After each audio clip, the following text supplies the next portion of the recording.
Countdown, we're live.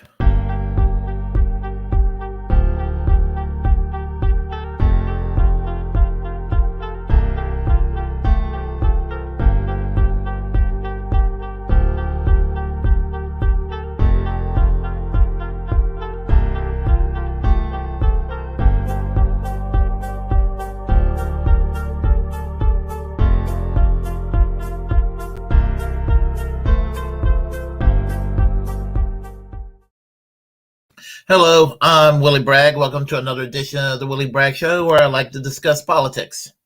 And I want to discuss what we all know has been happening. The Amazon in Staten Island was successfully unionized thanks to Christian Smalls and his independent union, the Amazon labor union. And he is the true hero out of this whole story. So whenever we're talking about this in relations to new media, really nobody in new media gets credit. The only person that gets credit out of this is Christian Smalls. Not Crystal Ball, not no Mickey Combs, not AOC, but Christian Smalls. He's the one that gets credit. Now, I side, of course, I side with Crystal Ball over AOC, and it was righteous anger over AOC trying to sit there and take credit for something she shouldn't be taking credit for because she couldn't be bothered. She, as it's been said by some the commentators, and I agree with them, she should not have been focusing way more on that silly gala ball with that silly dress, and instead she should have focused more with what's going on. If she's going to be a fiery progressive populist for the people, what better way to show that you're for the people than to be there in labor struggles? Say what you will about Bernie Sanders. When he was running for president in 2020, he was out in the picket lines. And AOC couldn't be bothered. So there is that. Now, I am not exactly the biggest Sam Seder fan in the world. I'm not, but I can listen to his program and enjoy his takes most of the time, but sometimes he takes positions, or some of the other people takes positions that I'm not particularly keen on. The show's gone downhill with Michael Brooks' death and the departure of Jamie Peck. But I would say that for the first time, probably since 2016, I think actually I was proud of him raining on Steve Crowder's parade last year. But I think that he's actually correct here. And so I'm going to play you this clip, and I will comment shortly thereafter. Let me just set it up in speed for the budgeting of time. Okay, we're ready.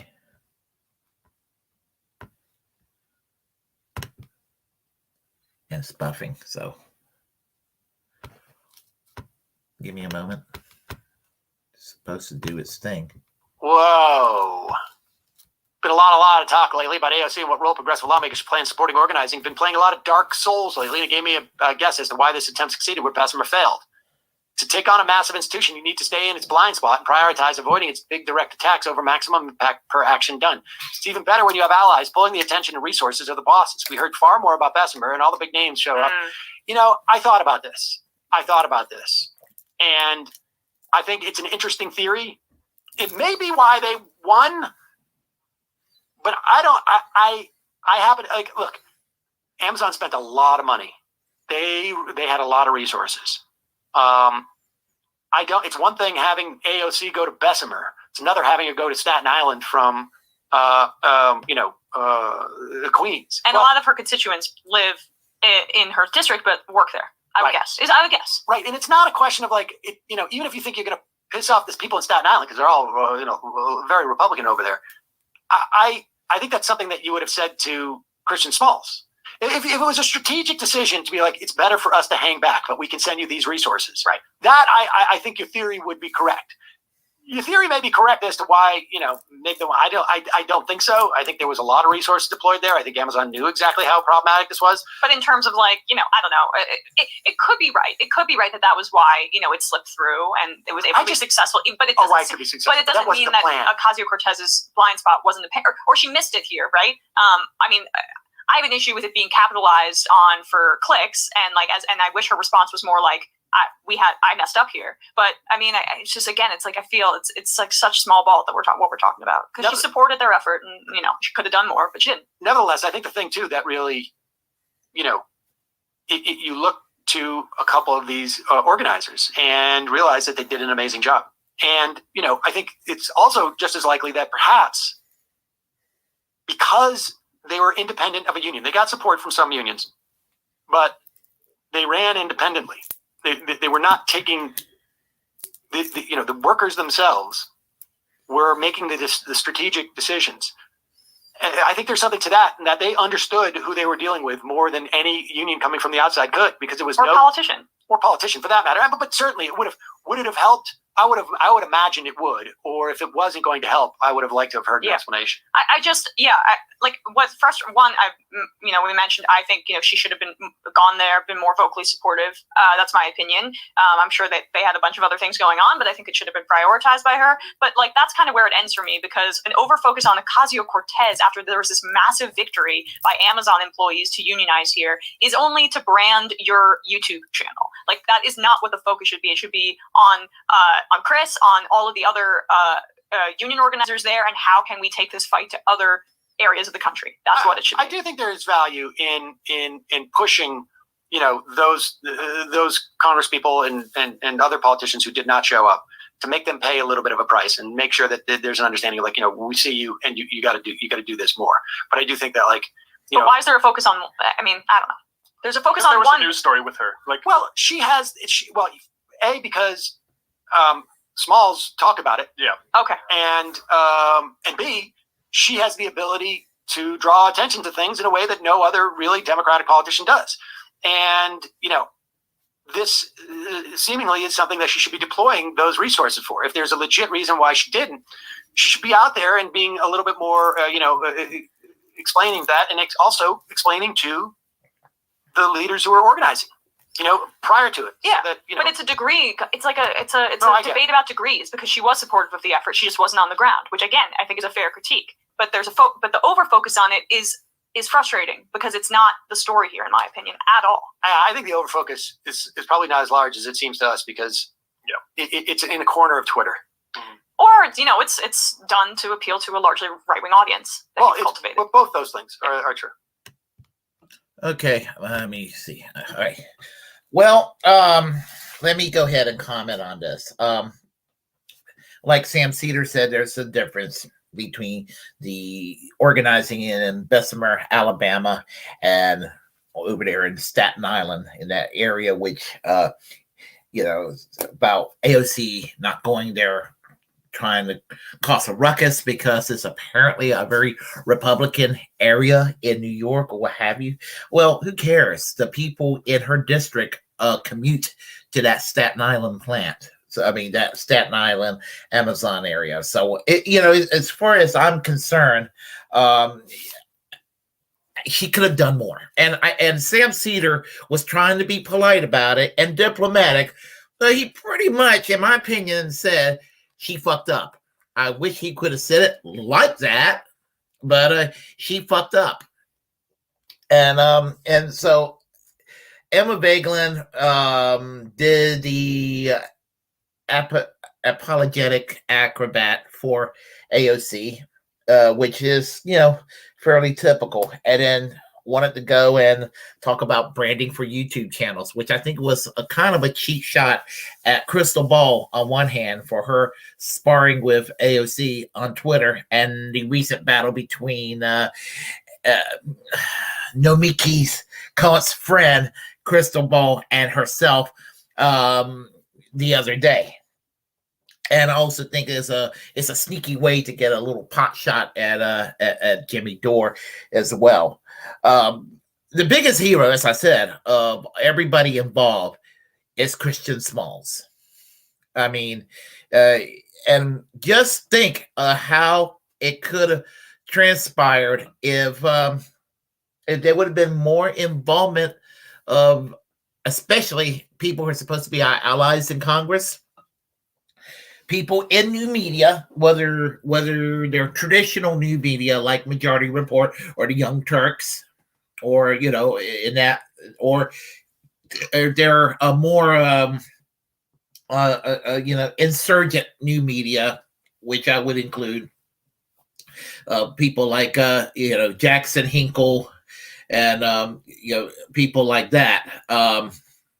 But the point I'm trying to make is, in spite of the ideological gulf and differences between the TYT left, which the Majority Report would be a part of, and the Jimmy Dore left, which is where the Jackson Hinkle left is, and then there's that middle ground, Kyle Kalinske, Crystal Ball left, which Jordan Sheridan, Status Quo, seems to be, in my opinion, affiliated with. I just think that if everybody could just put their pride aside from the Bernie burnout that everybody seems to be suffering from, whether they still believe in Bernie Sanders or move past Bernie Sanders or what have you, that everybody just kind of need to realize that we got people who are explicitly not on our side. And that would be, obvious. It's so obvious. The Republicans in Congress, they are enemy number one as far as obstacle to progress. The next step would be corporate Democrats, who are basically Ronald Reagan, George Herbert Walker Bush Republicans, who are socially moderate on a few issues, safe issues. And then you got your allies in Congress, like the Squad in the House of Representatives and Bernie Sanders in the Senate. They're supposed to be for the people, but something about being in power that tends to make these people bend the knee. When I was in the Socialist Party USA a very long time ago, Andrew Hammer, who is a very social democratic figure, he's now like a big wig in Freemasonry today. But anyway, he once told me that from a European political perspective, because the man's British, he told me that when political parties get elected in any of these democracies, they come up with an outlandish platform or a revolutionary platform or a manifesto in a lot of ways, then they moderate toward the center. And that, whether it's the left-wing parties or the right-wing parties. And to some degree, it happens here. But because the Overton window, this is my take, with the Overton window so far to the right in the United States, that someone like an AOC, someone like a Bernie Sanders, who in other countries will not be all that radical, are perceived as, fiery, hardcore leftists here, can't get anywhere. And there is the mechanisms of our government that's playing a role in this shit. But we go and elect these progressives like Bernie Sanders, like AOC, like the rest of the Squad. And once they're in power, they talk about Medicare for all. They'll sit there and tell you, hey, we're for Medicare for all. Yeah, we're going to fight for Medicare for all. And then once they get elected, say, okay, we're going to fight for the public option. And then they eventually do nothing. No, and then people discourage the Medicare for all marches. Oh, that's divisive. You can't do forced to vote. Can't do anything but just sit there and bend the knee toward Nancy Pelosi, bend the knee toward Chuck Schumer, bend the knee toward Joe Biden, bend the knee toward Kamala Harris, and then bend the knee toward Joe Manchin and Kirsten Sinema. And that's the problem right there. So it's going to take independent people doing independent things to get anything done around here. And they're not being elected to office. They're taking it upon themselves, referring to Christian Smalls. Shame on you, AOC. Shame on you for trying to take credit for something you shouldn't be taking credit for. I had a dream the other night that I was personal, and I met AOC, and I was personally criticizing her for being Nancy Pelosi's doormat. That's what she is. She's Nancy Pelosi's doormat. If you like what you heard, press like and comment. If you disagree, comment anyway. We'll have a conversation. Feel free to share the content on this channel. As a First Amendment absolutist, it's my duty to inform you to create your own platform and utilize it, because we are the muckrakers of our time. Hit that subscribe button, hit that notification bell, and until next time, wage class warfare, and we're all Julian Assange. Music.